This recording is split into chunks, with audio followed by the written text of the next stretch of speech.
Samantala, umakyat na sa 125 ang patay dahil sa epekto ng bagyong Christine. Batay po yan sa tala ng National Disaster Risk Reduction and Management Council o NDRRMC.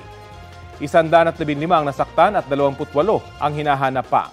Karamihan po sa mga casualty ay taga Calabarzon at Bicol Region.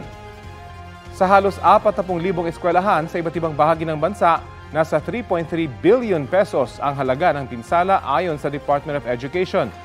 Sa inisyal na tala ng DepEd, 2,700 classrooms ang tuluyang nasira. Mahigit 1,300 naman ang partially damaged.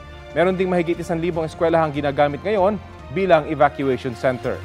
Mahigit 19 milyon na estudyante naman ang apektado ang pag-aaral, habang mahigit 786,000 na guro at iba pang tauhan ng DepEd ang apektado.